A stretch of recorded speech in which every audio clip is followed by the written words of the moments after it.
ಸ್ನೇಹಿತರೆ, ಮೀಡಿಯಾ ಮಾಸ್ಟರ್ಸ್ಗೆ ಸ್ವಾಗತ, ಸುಸ್ವಾಗತ. ಗೆಳೆಯರೆ, ಇಸ್ರೇಲ್ ಇರಾನ್ ಯುದ್ಧ ಶುರುವಾದಾಗ ನಮ್ಮಲ್ಲಿನ ಸಾಕಷ್ಟು ಜನ ಭಾರತದ ನಿಲುವನ್ನ ಟೀಕೆ ಮಾಡ್ತಾ ಹೋದ್ರು. ಭಾರತ ಇಸ್ರೇಲ್ ಪರ ಇದೆ ಅಂತ ಕೆಲವರು ಹೇಳಿದ್ರು. ನಮ್ಮಲ್ಲಿ ಮುಸಲ್ಮಾನರು ಹೆಚ್ಚಿದ್ದಾರೆ, ಇರಾನ್ ಇಸ್ಲಾಮಿಕ್ ದೇಶ, ಹೀಗಾಗಿ ಭಾರತ ಇರಾನ್ ಪರವೇ ನಿಲ್ಲಬೇಕು ಅನ್ನೋ ವಾದ ಕೂಡ ನಮ್ಮಲ್ಲಿ ಕೇಳಿ ಬರ್ತಾ ಇತ್ತು. ಹಾಗಾದ್ರೆ ಇರಾನ್ ನಿಂದ ದಾಳಿಗೀಡಾದ ಅರಬ್ ದೇಶಗಳಲ್ಲಿರೋದು ಮುಸ್ಲಿಮರಲ್ವೇ? ಇಲ್ಲಿ ಇರಾನ್ ವಿರುದ್ಧ ಯಹೂದ್ಯರಿದ್ದಾರೆ, ಹೀಗಾಗಿ ಭಾರತ ಇರಾನಿಗೆ ಸಪೋರ್ಟ್ ಮಾಡಬೇಕು. ಗೆಳೆಯರೆ, ಇರಾನ್ ಹಾಗೂ ಇಸ್ರೇಲ್ ಮತ್ತು ಲೆಬನಾನ್, ಇಸ್ರೇಲ್ ಸಿರಿಯಾ ಯುದ್ಧಗಳಿವೆ ನೋಡಿ. ಇವು ಯಾವು ಕೂಡ ಬರೀ ಮತದ ಕಾರಣಕ್ಕಾಗ್ತಾ ಇರೋ ಯುದ್ಧಗಳಲ್ಲ. ಆದ್ರೆ ಅಲ್ಲಿ ಲಾಭ ಮಾಡ್ಕೊಳ್ಳೋದಕ್ಕಿರೋ ಕೆಲವರು ಅದಕ್ಕೆ ಮತದ ಮುಸುಕನ್ನು ತೊಡಸ್ತಾರೆ. ಪುಸ್ತಕದಲ್ಲಿ ಬರೆದಿದೆ ಅಂತ ಹೇಳ್ತಾರೆ, ಸಾಮಾನ್ಯರ ಮನಸ್ಸಲ್ಲಿ ವಿಷ ತುಂಬುತ್ತಾರೆ. ಆದ್ರೆ ನಿಮಗೆ ಗೊತ್ತಿರಲಿ, ಇರಾನ್ ಜೊತೆಗಿನ ಈ ಯುದ್ಧದಲ್ಲಿ ಅರಬ್ ನೆಲವನ್ನ ಕಾಪಾಡಿದ್ದೇ ಇಸ್ರೇಲ್. ಅದರಲ್ಲೂ ಯುನೈಟೆಡ್ ಅರಬ್ ಎಮಿರೇಟ್ಸ್ ನ ಮುಂದೆ ಗೋಡೆಯಂತೆ ನಿಂತದ್ದು ಇದೇ ಇಸ್ರೇಲ್ ಅನ್ನೋದು ತಡವಾಗಿ ಬಳಕೆಗೆ ಬರ್ತಾ ಇದೆ. ಅಲ್ಲಿ ಸೌದಿ ಅರೇಬಿಯಾ ಜೊತೆ ಪಾಕಿಸ್ತಾನಕ್ಕೆ ರಕ್ಷಣಾ ಒಪ್ಪಂದ ಆಯ್ತು. ಅವರು ಬಿಲಿಯಾಂತರ ಡಾಲರ್ ಹಣವನ್ನ ಪಾಕಿಗಳಿಗೆ ಕೊಟ್ಟಿದ್ರು. ಇಷ್ಟಾದ್ರೂ ಯುದ್ಧದ ಸಮಯದಲ್ಲಿ ಪಾಕಿಸ್ತಾನ ಸೌದಿಗೆ ಆಯುಧ, ಸೇನೆ ಏನನ್ನೂ ಕೊಡ್ಲಿಲ್ಲ. ಇದ್ದ ಒಪ್ಪಂದವನ್ನ ಗೌರವಿಸಲಿಲ್ಲ.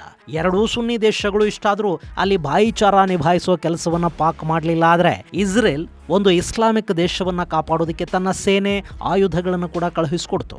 ಅದು ಕೂಡ ಅಬ್ರಹಂ ಅಕಾರ್ಡ್ಗೆ ಸಹಿ ಮಾಡಿದ್ದಾರೆ, ಸ್ನೇಹ ಇಟ್ಟುಕೊಂಡಿದ್ದಾರೆ ಅನ್ನೋ ಒಂದೇ ಒಂದು ಕಾರಣಕ್ಕೆ. ವಿಶ್ವಾಸಾರ್ಹತೆ ಅಂದ್ರೆ ಇದಲ್ವೇ?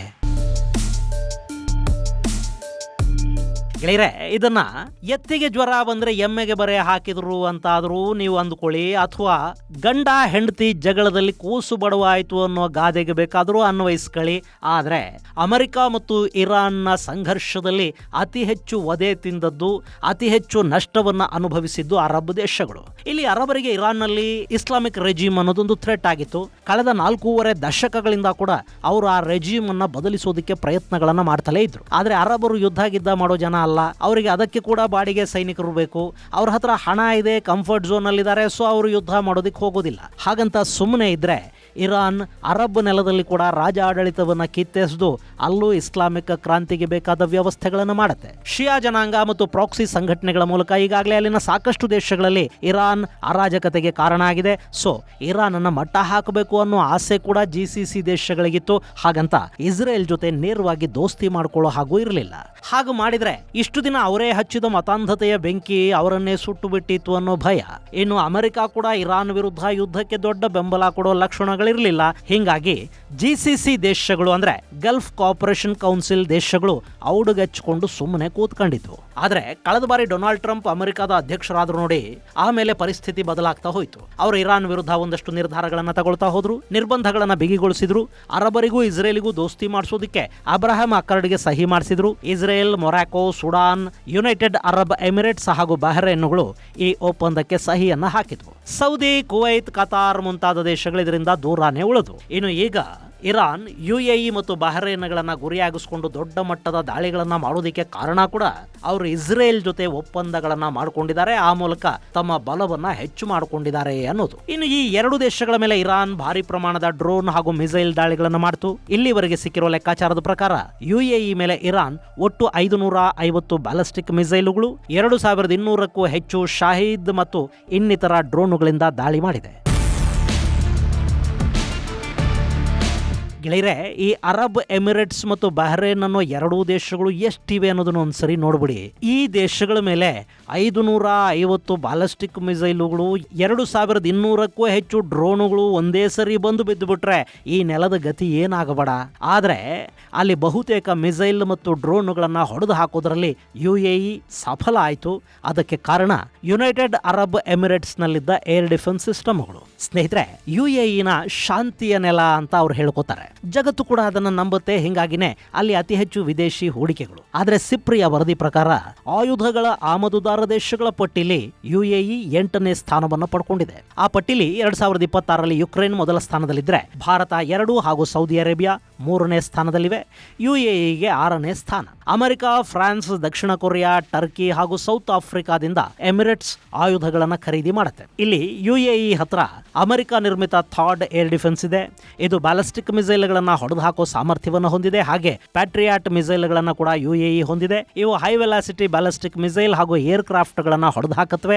ಇದರ ಜೊತೆ ದಕ್ಷಿಣ ಕೊರಿಯಾದಿಂದ ತರಿಸಿಕೊಂಡಿರುವ ಚಾಂಗುಂಗ್ 2 ಮಿಸೈಲ್ ಸಿಸ್ಟಮ್ ಕೂಡ ಅಲ್ಲಿದೆ. ರಷ್ಯಾ ನಿರ್ಮಿತ ಪನ್ಸೀರ್ S1 ಕ್ಷಿಪಣಿಗಳನ್ನು ಕೂಡ UAE ಇಟ್ಕೊಂಡಿದೆ. ಸೊ ಇಷ್ಟೆಲ್ಲ ಮಿಸೈಲ್ ಸಿಸ್ಟಮ್ಗಳನ್ನ ಹೊಂದಿರೋದ್ರ ಜೊತೆಗೆ UAEಗೆ ಈಗ ಇಸ್ರೇಲಿನ ಬಲ ಕೂಡ ಸಿಕ್ಕಿದೆ. ಇಸ್ರೇಲ್ UAEಗೆ ಬರಾಕ್ ಮಿಸೈಲ್ಗಳನ್ನ ಕೊಟ್ಟಿದೆ.